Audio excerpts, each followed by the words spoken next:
I hesitate to use the word stalked, but I don't really have another word for what's been going on for so long.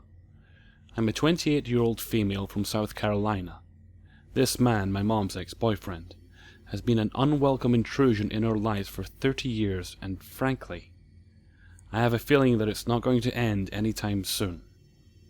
Short of taking measures that are too extreme to even consider, my family and I don't seem to have any choice other than to put up with it. It's frustrating, because it feels as though we're under siege, waiting for a blow to fall that we know isn't going to come. Something has to give, though. We can't ignore it, because just when we think it's over, he pops back up. We run into him in town, someone mentions his name, or an event will trigger a memory, and we're right back in that hopeless, frustrating feeling of powerlessness. I can't count every single step that's brought my family to this point. It would just take too long. But I can relate the major events that have happened. Even without every detail, this is still going to be pretty long. I guess I should start at the beginning. To make a very long story short, my mom met this guy in high school. We'll call him Rick. Rick and my mom dated for 4 years, starting at the end of their senior year.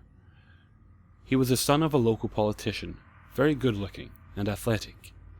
I have talked to her at length about her time with him, and she's told me that while they were initially together, there wasn't anything that she saw that would indicate something was off about him. Slowly, though, over the course of their relationship, he changed. He started telling her what she could wear, who she could talk to. He told her she couldn't smoke anymore, and that she had to get a new car because he couldn't be seen with her in the old truck she drove. That she needed to move out of her parents' house and marry him as soon as possible. He was also pushing hard for her to sleep with him. She didn't, and she's never been able to say, at least to me, why that was, other than a feeling that she had that she shouldn't. For the most part, my mom ignored the way he was trying to control her life. She didn't do any of the things he wanted her to do. She's stubborn and very no-nonsense, so it floors me that she put up with this crap for so long. But she didn't feel like she could do any better, and she thought that, given time, she could change him. Rick didn't change, at least not for the better. If anything, he got worse. He became verbally abusive.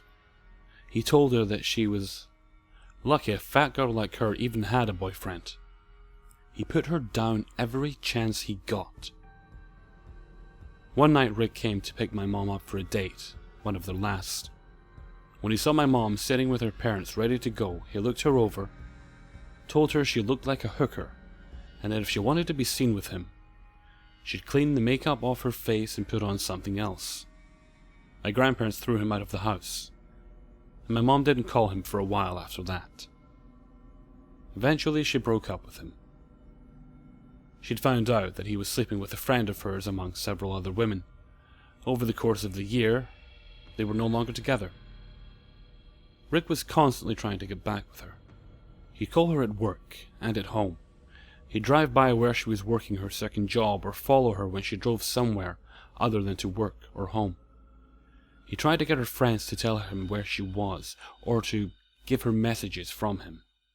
He even had his mother stop her in the grocery store and plead with her to get back with him. She told my mom that even though she was from lower class trash, her son was devastated without my mom in his life. While this was happening, my mom met my dad, and when Rick found out about it, he seemed to back off a little. My dad's a big guy and comes from a rough family with a reputation for fighting. I guess that made him hesitant to keep up with his behavior. For at least a little while, anyway. That changed when my parents got married. Suddenly, the phone calls started up again. My mom would pick up and hear heavy breathing on the line. A man's voice that was clearly disguised would try to ask her questions about her marriage or say something lewd about her, or the intimate aspect of my parents' relationship. I say try because as soon as she heard the voice she'd hang up, although she wasn't always quick enough. Back then there were no stalker laws, and since there wasn't any kind of physical assault, there wasn't much the police could do. Not that they would have anyway. We're from a small town, population hardly more than 5,000, and the sheriff was real good friends with Rick's father. Suffice to say, the legal avenue was closed to my family. My grandmothers, who are both tough and crafty women, tired of the harassment of the children, got together at one point and cornered Rick's mom in town one afternoon. They told her point blank that if she couldn't get a handle on her son and his behavior, they were going to make sure the newspapers found out what else he'd been up to. For a while the calls stopped. Then I and my sister were born, and all hell broke loose. Rumors started flying around town that Rick was actually our father, and that my mom had been having an affair with him. Pictures of my mom with us at the store, or somewhere in town, would turn up in the mailbox, along with letters stating how much we looked like Rick. Or even more creepily, they would say how much we looked like our mom, or how very attractive we were going to be when we grew up. When my mom showed that particular letter to my dad, he was livid. That night he climbed into his truck and drove to the dive bar where Rick and his friends were known to hang out. Rick wasn't there, but about 3 of his buddies were. My dad demanded that they tell him where Rick was, but they wouldn't. When my dad turned to get back in his truck, intending to keep looking for the bastard all night if he had to, the men ganged up on him. Like I said before, my dad's a big dude and he grew up fighting. He handed their asses to them, broke 2 noses, and the other one lost his front teeth. When it was over, he told them to let Rick know that he'd find him if anything else happened. Years went by very quietly. My sister and I grew. We worked, and we made a life as a close-knit family. But then our teenage years hit, and suddenly things started happening again. Rick had, by this point, started and failed several businesses, got married twice, and had children of his own. With mouths to feed, he'd taken a job as a manager at the local grocery store. I was at driving age by this point, and it wasn't uncommon for my mom to send my sister and I to the store while she worked. We always enjoyed this, because it gave us a chance to play our too loud music, and to talk out of our mom's earshot about things she really wouldn't have wanted to hear. Typical teen girls. The first time we went in, and Rick was working there, he saw us and easily recognized us. I look more like my mom than my sister does, pretty much a carbon copy, whereas she's a spitting image of my dad, plus small town. It wasn't hard for him to figure out who we were, and when he did, he followed us through the whole store. Every time we turned down an aisle, he'd be there, with the creepiest smile on his face. Looking back, I know that he was actually leering at us, but at the time I had no idea. I didn't know who he was either. We were practically babies when the pictures had been put in our mailbox as children. It was a topic that our parents had rightfully not talked about in front of us. It wasn't until we were in our late teens before we were told the whole truth. Rick stopped us at the end of every aisle and would ask us questions about our mom. He asked us if we knew our mom's birthday, if we liked the same things she did, if we liked our dad. He told us how pretty we looked, and how much we resembled her. We brushed off most of it. We were used to being recognized by people in town that knew our parents and grandparents. Most of the time they'd just say, "I know your mom," and never introduce themselves beyond that. So it didn't strike us as weird. It was the shower of compliments about our looks and our figures that made us uncomfortable. We rushed through the store as fast as we could to get away from him and back home. We didn't say anything to our parents. Both of them were overprotective and we didn't want to stir up trouble. Stupid idea, I know. Boy, do I know. Because this became a weekly ritual for almost a year. Every week, we'd be sent to the store for the groceries, and Rick would be there, following us around. No one said anything, even though the cashiers would look at him funny as he stood in the checkout line with us, staring at us and talking non-stop. It got to the point that we would be in tears when we got outside again. But there wasn't a word said. Maybe the other people working in the store thought they'd get punished. Maybe they were afraid of him. I don't know. But when we finally did tell our parents, they were furious. Not so much with us, but over what had happened to us. We stopped going to that store and started shopping at the Walmart in the next town over. My granddad met with the store owner and Rick lost his job. Again, things were quiet for a few years. Occasionally we'd see him in town, and when we did, we avoided him as best we could. Sometimes he'd sneak up on us and try to talk to us. Raised in the southern tradition of manners, we just couldn't ignore him without feeling like we were committing a sin, so we made it as brief as possible. The compliments still came, weird and entirely unwelcome. But neither of us knew how to handle them, other than to say, "Thank you," and leave quickly. Time went on, and we went to college pretty far off, where there wasn't any chance of running into him. But he was still a presence. When Facebook came out, he was there, trying to friend us, sending us messages asking how our mom was doing, and how we liked school. We both blocked him. But he somehow tracked down our email addresses.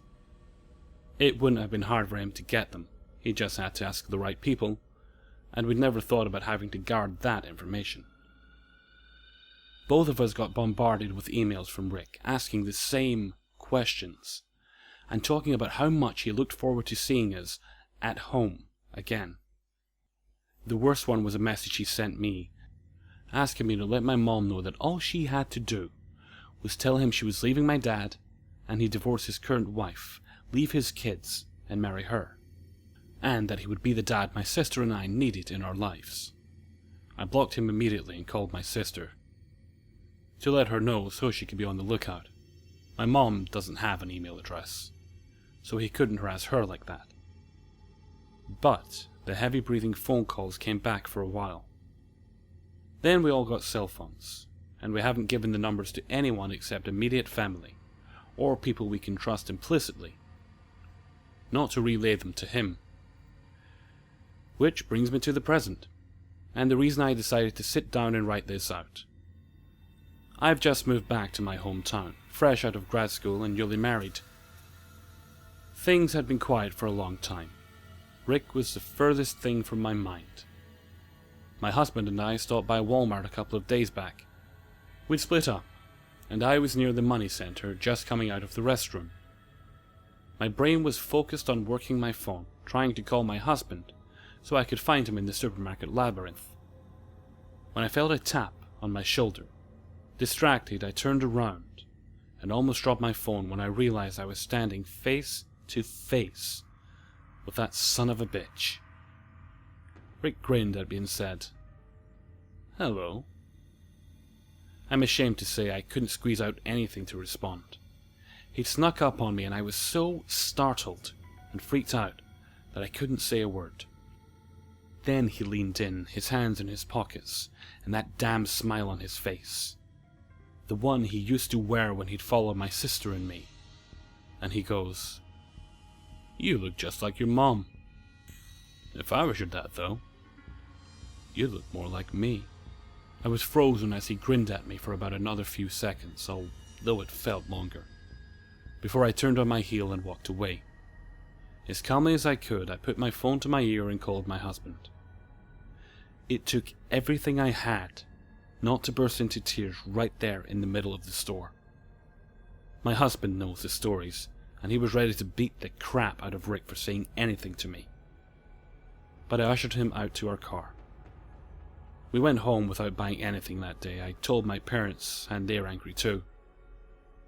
It seems like no matter how much time passes, Rick's still hanging out like a boogeyman. That's what it feels like anyway. It's not over, and I know that. It might not ever be, but it feels good to get this all out. I don't know what to make of his little declaration. What I do know is that I'm so very, very grateful that he isn't my dad. Because I can't imagine what my life would be like then. When I was 18, I worked at a local coffee shop in my hometown, and I often worked there picking up shifts and closing 6 nights a week. I had lots of regulars and lots of randoms, but other than maybe a few awkward orders, I never really had a problem with a customer being inappropriate or out of hand. This night was already really stressful for me, as it was Halloween. Not that it has anything to do with the interaction. And I was a little bummed to be closing while my friends were out and about. But I had plans to go to a house that my friends rented right down the street after work, with some pastries and Red Bull. So I really didn't mind too much. It was about 9:45, and it was all ready to close right at 10. It had been dead since about 8, and all I had to do was a final register count. Everything was clean, and I was reading a book to pass the time, trying not to watch the clock. Our counter, by the way, is like a bar counter, long with the register near the door and closed at the end, and with one far end open for us to go in and out of, right near the door to our back room. A man walked in the front door. He looked about mid-20s. He was black, had on a big hoodie, and was wearing sweatpants that sagged down so I could see the waistbands of 2 different pairs of gym shorts underneath. I'm a young white female, but I have no fear of people, and I'm not racist. So I didn't bat an eyelash when he walked in with one hand in a hoodie pocket, and the other in the pocket of one of the pairs of gym shorts. Men of all races wear clothes like that and carry themselves that way, at least where I live. So with no concern I greeted him, and asked him how he was, and what he was thinking of ordering. He took his time responding, but wasn't looking at the menu or at our chalkboard with seasonal drink offers. He was looking at the front door. He took about a minute, then turned to me and asked my name. I often had male customers ask this, females too, so I told him, and then asked again what he was looking to order. He began to ask me more questions about me and my job. He asked if I liked it. I responded, thinking maybe he wanted a job application, and gave him a very short version of how I felt. It was almost 9:50. I kept checking my phone, thinking I just wanted to make his drink so I could clean up again and meet my friends. He nodded, saying he thought I liked my job, which I thought was strange, but again didn't think about it. I agreed again. He then started to ask about the shifts I worked. I figured he had sympathy that it was Halloween, and I gave him a vague answer. He then asked why I didn't work on Thursdays. My heart jumped. I didn't see that one coming from a mile away. I struggled to respond, and he continued, and asked if Sunday mornings were better than Wednesday nights. At this point I broke into nervous laughter and smiles, asking him if he was looking to work for the coffee shop, and that we needed the help. He stopped smiling at this point, and his hand in the hoodie pocket made an abrupt move to the very inside of a pair of gym shorts, basically so that he would be grabbing himself. He didn't quite reach in all the way, and I felt like I was going to pass out. I asked him to order or leave, as the end of our business day was almost there, and that I needed to clean and lock up. At this point I grabbed my cell phone and kept it in my hand, thinking, how can I dial 911 and not have him begin to molest himself in front of me, or whatever he planned on doing. He began to sort of lean on the counter and ask me questions. He asked me where I lived, did I have a boyfriend, what were my plans for the night. I was trying hard not to cry, and tried my best to lie through more vague answers, hoping he would go away if I just didn't freak out. He began to move away from the register, still leaning on the counter, hands in his pants, toward the open end of the bar. I began to back as far towards the front door as possible, but that end had no opening, and was so high. I couldn't jump it without considerable effort and climbing over the espresso machine. The only other exit I could think of was our narrow drive-through window. Clutching my phone, I asked him what he wanted. For some reason, he stopped. He stood up and looked towards the front door, then turned to look at the clock behind him. I took the chance to start writing a text message to my friend, and I said, If I'm not at your place in 10 minutes, call the police. He caught me sending the text and asked me who I was texting. I told him my boyfriend, and his face became something that I will never forget. His eyes blazed, and he was still as stone. He calmly told me to throw my cell phone across the floor, specifically telling me to try and throw it to the drive-thru. I had to really toss it, about 9 feet away.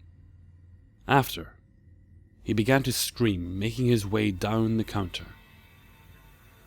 He asked me how I could have a boyfriend when he has been watching me at work for the last 2 months as often as possible, and has never seen a man drop me off or pick me up at work. He pointed to the side of the building that I had parked on, and said he knew I parked my blue Toyota there earlier, and not to lie to him. I asked him to leave, beginning to cry. He began to describe my work shifts to a T, when I came in, when I left, how I smoked across the street on break. He told me that he knew that I only drank the Diet Coke that we sold, and that I always cranked my music up when I started my car. At that point, he pulled a small gun out of the gym shorts, and waved it around as he said that I was stupid to lie to him, and that he knew it all. He was going between enraged and laughing, as if he couldn't believe that I didn't want to talk to him, or that it was funny that I was scared. I offered him all the money in the register and he laughed again, like hysterically, and then again went still. He said, "I'll never forget this moment. I'm not here for any money, Marina. I'm not here for a job. I think you know what I'm here for." I'm sobbing now, and it made him either frustrated or sympathetic, and he began to say how I just needed to calm down, and that he was just really excited to meet me. He still had one hand down near his dick and began to fondle himself, holding the gun with the other hand about 3 feet away from the opening in the bar. I asked him again to please leave. When he didn't move, I asked him what I did to him and why this was happening. He began to speak, saying that I was really pretty. He was continuing to talk when all of a sudden my friend walked in the door with his friends in tow. There were 5 guys altogether, and all in a metal band together, so they are a pretty distinct group of guys. The man quickly put the gun in his hoodie pocket, so quickly that only 2 of my friends noticed it. He ran for the door, pushing past my friends, and disappeared into the night. I threw up as soon as he was gone, and 2 of my friends ran out after him, but didn't gain on him enough, and didn't see where he went to. I quit my job the next day and called the police. There was never any follow-up, and I still wonder about what the fuck did or didn't happen to me that night. I live in a fairly small city, but we have a pretty impressive mall called Destiny USA. It's huge, like 7 stories in some parts. It's the 6th largest mall in the US, or something like that. You're probably wondering why I'm rambling on about this, but it plays a part in the story. Like normal teenagers, me and my best friend at the time went there quite often. One Saturday my dad dropped us off at around 3:30, and we began walking around. About 2 hours after we got there, these 2 guys make really loud and unnecessarily gross comments to each other about us as we walked by. They made sure we heard too, and were staring at us.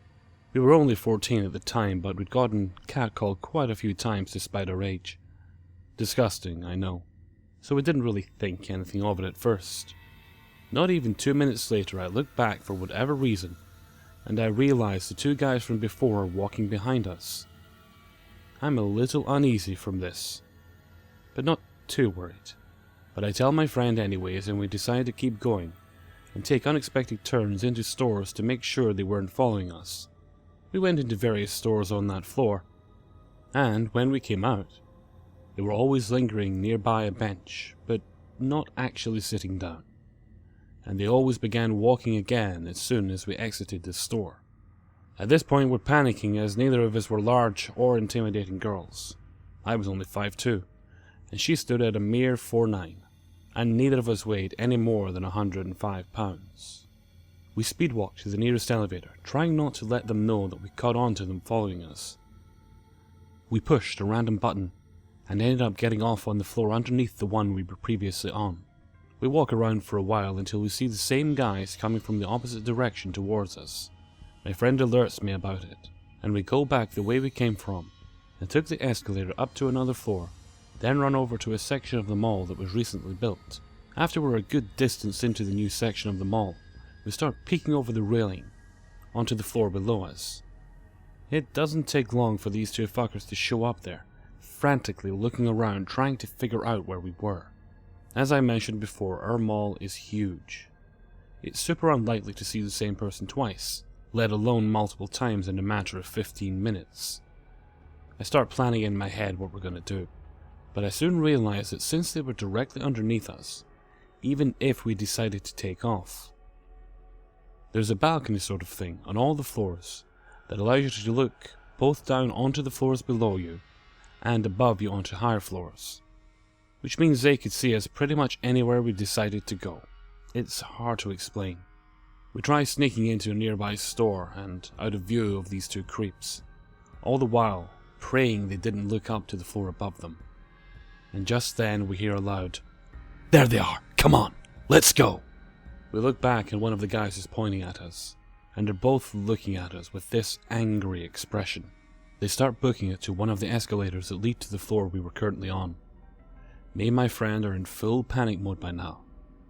She's hyperventilating and I feel like I'm gonna throw up. So we start hauling ass trying to get away from them. We continue running, starting to slow down from exhaustion. But now the two dudes are off the escalator and are now almost directly adjacent from us. My friend tells me to text my dad and tell him that we were ready to leave, and to get his car from the parking lot, and bring it up to the front entrance to pick us up. Luckily my dad usually drops us off, then goes shopping on his own, while we're walking around. Therefore, if anything happens, he isn't far away, and we can meet up with him easily. So we're fucking tearing ass around this huge building, scared as fuck, trying to text my dad while these two intimidating dudes are running after us, gaining speed and getting closer by the minute. Luckily, when we get to the entrance of the mall, we see my dad, and the two guys that followed us reluctantly backed off. I'm very thankful for my dad, since the security guards at that mall were basically useless, and no bystanders asked us what we were hiding from. It may not seem too scary, but it was terrifying, given we were only 14. It's been about a year since this happened, but this and a few other scary encounters is what caused me to buy a taser, mace, and a hunting knife. I still don't know how they were able to find us so fast, given how big the mall is. So, creepy guys that follow two kids around the mall for about an hour. Let's not meet.